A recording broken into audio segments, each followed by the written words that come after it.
खाने और दवा के बाद वो बमुश्किल अपने कमरे में गया था। सकीना बेगम उसके पास से जा चुकी थी और वो भी लेट गया, जल्दी नींद की वादियों में गुम हो गया था।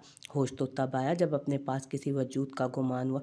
वो उससे पहले कि कोई हरकत करता अपने बेड के साथ के दराज से बॉटल निकालता, उसे महसूस हुआ कि वो वजूद किसी और का नहीं, फरी का है।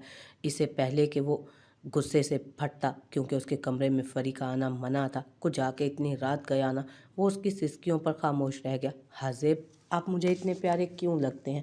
आपको चोट आई है, मैं दुआ करूंगी कि जिसकी वजह से आई है उसे रोज़े महशर सख्त सज़ा मिले, आप जल्दी से ठीक हो जाए। वो उसके पास से उठने लगी जब अपनी कलाई पर लम्स महसूस करते मुस्कुरा दी। आप जाग रहे हैं? हाजिब ने साइड लैम्प ऑन किया और उठकर बैठा। क्या कर रही हो यहाँ पर इस वक्त? परी गड़बड़ाई और यहाँ वहाँ देखने लगी। माथे पर पसीना भी चमका था कि हाजिब मिर्ज़ा के गुस्से से डर लगता था उसे। मैं आपको देखने आई थी, वो अपना जुर्म मानते बोली। हाजिब का दिल किया उसका दिमाग सेट करे, लेकिन फिर कुछ याद आते उसके हाथों पर दबाव डाला। फरी जी, आपको याद है आपकी फैमिली का? हाजिब ने नरमी से पूछा तो उसने भीगे कटोरे उठाए। मैं भाई को मिस करती हूँ, वो नम आंखों से बोली। उनके पास जाना नहीं चाहती? हाजिब ने फिर से नरमी से इस्तफसार किया। फरी ने तेजी से सर ना में हिलाया। तो कहाँ है वो? अगर मैं उनके पास चली गई तो आपसे दूर हो जाऊंगी, वो बोली तो हाजिब लाजवाब हुआ। हाजिब को आज भी वो दिन याद था जब उस परी पैकर को उसने अस्पताल में देखा था। वो दो वर्कर्स न जाने सफाई के बहाने कितने चक्कर उसके कमरे के लगा चुके थे। वो लब भींच गया कि उनकी नीयत का अंदाज़ा उसे अच्छे से हो गया था। उसने नर्स से न जाने क्यों लेकिन यूं ही उस लड़की की मालूमात ली थी, जिस पर यह बताया गया कि कोई उसे एडमिट करवा के वापस नहीं आया और इस बात को 3 महीने गुजर गए थे। उसने हैरत से वो बातें सुनी थी। कोई कैसे किसी को यूं लावारिस छोड़कर जा सकता था? अजीब थी ये बात बहुत। क्या हुआ था इन्हें? ये कोमा में थी, कुछ रोज़ पहले ही होश में आई हैं। तब से घर जाने की जिद कर रही हैं, लेकिन घर का पता ही नहीं है इन्हें, और इनकी तबीयत भी नहीं संभली अभी। हाजिब सर हिलाता अंदर दाखिल हुआ जहाँ वो सोई हुई थी। वो 17-18 साल लड़की उसे कोई मासूम बच्ची ही तो लगी, जो बेहद खूबसूरत थी। या खूबसूरती लफ्ज़ ही बहुत छोटा था उसके आगे। उसके एहसासात अजीब से हुए तो फ़ौरन बाहर निकल आया। फिर वो आता जाता रहा था कि सकीना बेगम की तबीयत भी ख़राब थी इन दिनों। वो इंतज़ार कर रहा था कि शायद उसके घर से कोई आए, लेकिन वो सारा दिन यूं ही दरवाजे को तकती रहती। उस दिन तो उसकी आवाज़ें पूरे ब्लॉक में गूंज रही थी। वो बुरे तरीके से रो रही थी और हाजिब मिर्ज़ा के दिल में न जाने क्यों दर्द जागा था। हाजिब के कदम लाशऊरी तौर पर उस कमरे में पहुंचे जहां वो रो रही थी। डॉक्टर उसे काबू करना चाह रही थी, लेकिन वो रोती उनसे दूर होने की कोशिश में लगी हुई थी। क्या हो रहा है यहाँ पर? वो बहुत सर्द आवाज़ में बोला था। तो डॉक्टर के साथ उसके 2 वर्कर्स का भी सांस रुका। सर, ये ठीक हो गई हैं, इन्हें लेने आए हैं और ये जा नहीं रही। उसकी वर्दी को देखते डॉक्टर ने बताया। कौन लेने आया है? वो मुतजस्सिस हुआ। मैं, उन्हीं वर्कर्स में से एक बोला। तो हाजिब ने संजीदगी से उसे देखा, फिर मामला समझ गया। इनकी तफ्तीश जारी है, तुम्हारा इससे कितना ताल्लुक है ये मैं तुम्हें थाने में बताऊंगा, हाजिब ने कहा। तो वर्कर सर पटाए। क्या मतलब है इस बात का ऑफिसर? उस फीमेल डॉक्टर ने सख्ती से पूछना चाहा, लेकिन हाजिब की सख्त निगाहों को देखती खामोश हुई। फिर उसने उस लड़की को देखा जो खामोशी से एक कोने में खड़ी थी। यहाँ फरी, वो नरमी से बोला तो उसे लगा कि वो नहीं आएगी, लेकिन उसकी सोच के बरक्स ये हुआ कि वो तेज़ी से उसके पास आई और उसका हाथ थाम गई।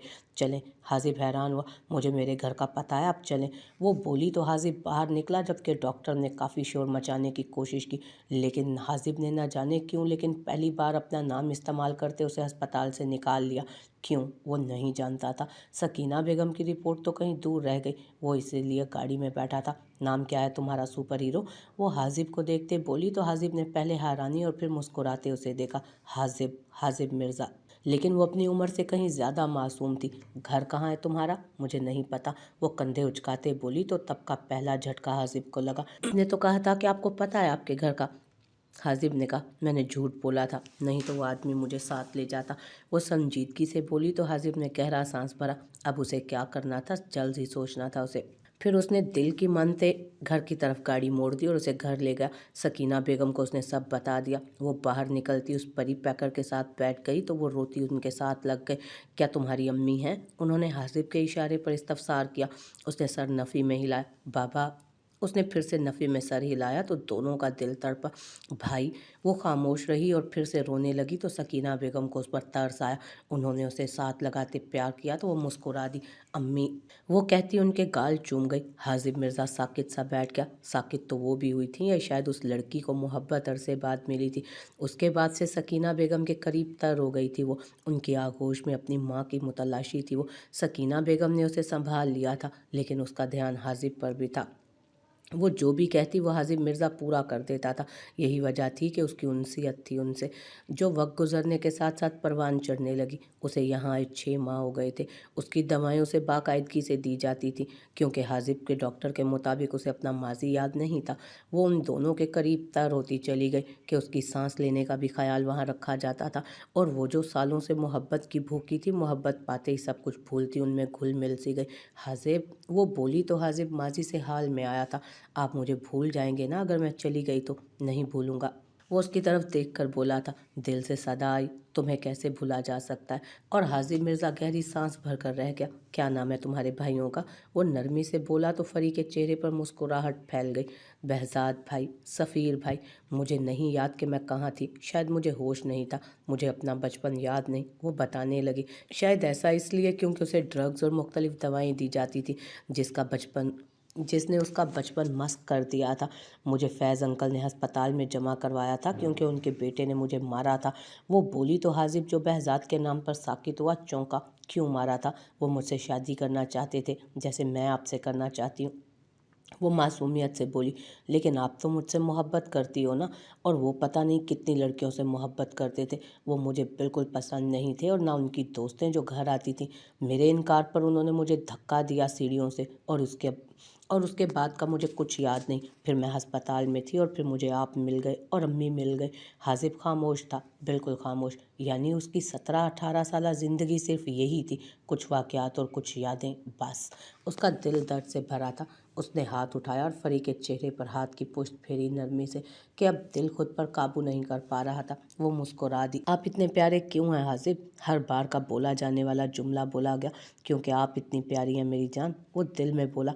जाओ सो जाओ। ओके। हाजिब, वो दरवाजे की तरफ खड़ी होकर फिर मुड़ी थी। बोलो, आपको दर्द तो नहीं हो रहा? वो फिक्रिया लहजे में पूछ रही थी। नहीं, वो मुस्कुरा दिया तो वो भी मुस्कुराती चली गई। वो इसी में खुश थी कि हाजिब खुश था, और शायद मुतमईन भी कि वो उससे खुद से अलग नहीं करेगा। इसके बाद हाजिब जल्द से जल्द बहजाद शाह से बात करना चाहता था। क्या ये वही बहजाद शाह था? अगर किस्मत साथ देती तो उसे वही बहजाद शाह होना चाहिए था। नहीं तो दुनिया तो हज़ारों बहजाद शाह से भरी थी, लेकिन उसे मौका नहीं मिल पाया था। वो ऑपरेशन पर जा चुका था। 4 महीने बाद हाइफा साकित से अपनी जगह पर बैठी थी। कितना वक्त बीत गया था उस शख्स से खुलकर बात किए। वो बदल गया था। उसका दिल आंसुओं से भर गया। बहजाद, आप क्यों बदल गए? मुझे वक्त भी नहीं देते, मेरे लिए तोहफे भी नहीं भेजते, और मुझे कॉल्स भी नहीं करते, मुझसे मेरा हाल तक नहीं पूछते। आप बदल गए हैं। मैं अल्लाह से आपकी शिकायत करूंगी। वो तकिए पर सर रखे रो रही थी, क्योंकि तकिए बेहतरीन साथी होते हैं दुनिया में आपके। ना आपसे शिकायत करते हैं और ना आप पर हंसते हैं। बेशक आप उनको अपने आंसुओं से जितना तरीक क्यों ना कर दें, बेहतरीन सहारे बनते हैं बिना कोई शिकायत किए। उन तोहफ़ों के बाद से बहजाद शाह की कॉल्स कम हो गई थी। हाइफा जब भी कॉल करती, कॉल ना मिलती, और वो उसकी कंपनी भी गई 2-3 बार, जहाँ ना बहजाद शाह था ना सफ़ीर शाह। जब भी बात हुई, बहजाद मुख्तसर बात करता, सिर्फ यही जानता था कि वो ठीक है। लेकिन क्या ये काफ़ी था? किसी को मोहब्बत और आदर लगवा कर गायब हो जाना, क्या ये मुनासिब था? और सिकंदर साहब भी तो खामोश थे। क्यों? वो क्यों नहीं कहते थे कि बहजाद शाह गलत है? उसे क्यों फ़ोन नहीं करते थे कि उनकी बेटी को गम दे रहा था? अपिया, क्या आपने न्यूज़ देखी? हसन रात के 11:30 बजे उसके कमरे में आया तो उसने जल्दी से आंसू साफ किए। कौन सी खबर? आप रोई हैं? नहीं, सर्दी के मौसम का आगाज़ हो गया ना, मुझे फ्लू हो जाता है, जानते हो तुम। अच्छा बताओ, कौन सी खबर? बहजाद भाई की खबर। उसने अपना फ़ोन आगे किया। जी तो नाजरीन, मशहूर डिज़ाइनर बहजाद शाह जल्दी मशहूर सियासतदान की बेटी अदा जाफरी से शादी करने वाले हैं। कब? उन्होंने कुछ कहा नहीं।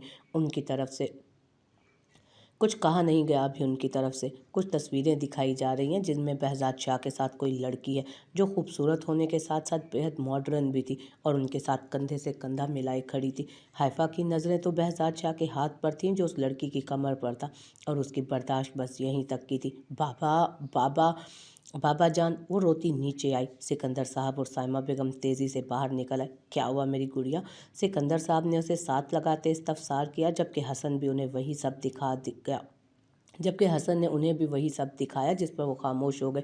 जबकि साइमा बेगम ने बेटी की हालत को देखते दिल थामा। बाबा, आप कॉल करें उन्हें।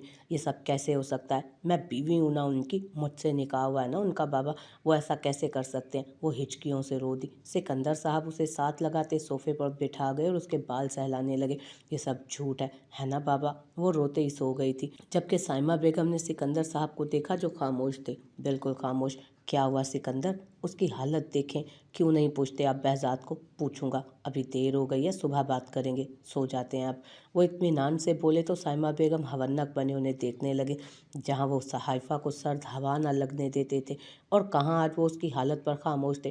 पर उन्होंने कुछ कहना चाहा। कोई बात नहीं होगी साइमा, मैंने कहा है ना मैं कल बात करूंगा उससे। वो कहते चले गए तो वो भी खामोश हो गए। अगले दिन वो बिल्कुल खामोश थी। सुबह उठकर ऑफिस के लिए तैयार हुई थी वो। उसने बहज़ाद को कॉल की, जो नहीं उठाई गई। तल्ख मुस्कुराहट उसके चेहरे पर छा गई।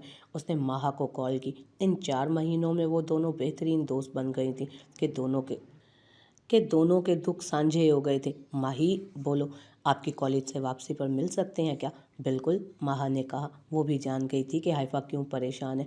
वो दोनों उस वक्त सामने बैठी थी, जबकि हाइफा मुसलसल रो रही थी। हाफी प्लीज़, क्या हो गया? रोना तो बंद करो, उसने कहा तो हाइफा को बहज़ाद का हाफी कहना याद आया और वो फूट फूट कर रोने लगी। माही, आपने देखी है न्यूज़? मैंने देखी है। मैं हैरान हूँ कि बहज़ाद भाई ऐसा कैसे कर सकते हैं। वो भी हैरान हुई थी, लेकिन उन दोनों भाइयों का कुछ नहीं कहा जा सकता था कि सफ़ीर शाह ने भी पिछले 4 महीनों में उससे कोई राब्ता नहीं किया था। क्या आपकी सफ़ीर शाह से बात हुई? हाइफा ने सर उठाते पूछा। नहीं, वो गहरा सांस भरती बोली। वो 4 महीनों से घर गिनी चुनी बार आए, और जब भी आए काम के लिए आए। मुझसे पूछा ही नहीं कि मुझे कुछ चाहिए या नहीं। पूरा घर मुलाजमों के सर पर है। दोनों भाई आते हैं, अपना काम करते हैं और चले जाते हैं। उन्होंने हमें धोखा दिया है, हाइफा ने रोते हुए कहा। मालूम नहीं, माहा नम लहजे में बोली। वो हमें नज़रअंदाज कर रहे हैं, माहा बोली। क्या सफ़ीर भाई भी किसी और से शादी कर लेंगे बहज़ाद की तरह? हाइफा बोली तो माहा का दिल तड़पा। लेकिन उसके पास कोई जवाब ना था। उसके इम्तहानात भी हो गए थे। अब तो अमान भी नहीं आ रहा था पढ़ाने। वो सारा दिन घर में बोलाई बोलाई फिरती थी। माह का फ़ोन बजा तो उसने बैग से निकालते देखा। दिल तेज़ी से धड़का। स्क्रीन पर नंबर देखकर जहां सफ़ीर शाह लिखा आ रहा था। हाइफा भी आंसू साफ करती सीधी होकर बैठी तो माह ने कॉल अटेंड करते फ़ोन स्पीकर पर डाला। कहाँ हो? सर्द लहजा। बाहर आई हूँ। किससे पूछकर? सफ़ीर शाह की करख्त आवाज़ में पूछने पर माह ने थूक निकला। घर पहुँचो फ़ौरन। ओके। माह ने तेज़ी से सामान समेटा और नम आंखों से उसे देखा। हाफी, आप जाएं माही, मैं भी जा रही हूँ वापस ऑफिस, ब्रेक करके आई थी। ठीक है, अपना ख्याल रखना। माह उसका गाल चूमती चली गई, लेकिन हाइफा वहीं बैठी रही। हेलो मैडम, इतनी उदास क्यों हो? रुमान गाजी ने सामने बैठते इस्तफसार किया। उसे बहज़ाद शाह ने ऑफिस के बाहर उसकी हिफाजत के लिए लगवाया था, लेकिन वो नहीं जानता था कि उनका निकाह हुआ है। उसे बस वो अच्छी लगने लगी थी। हाइफा भी उसकी अच्छी दोस्त बन गई थी कि ऑफिस में भी वो साथ रहते। वो रुमान को बड़ा भाई समझती। हाइफा ने उसे देखा और फिर उठ खड़ी हुई। मुझे वापस जाना है ऑफिस। कॉफ़ी तो पी लो, उदास रू। नहीं, चलते हैं, हाफी बोली तो रुमान भी खड़ा हुआ। जो हुक्म। वो भी उसके साथ ही निकल गया था बाहर।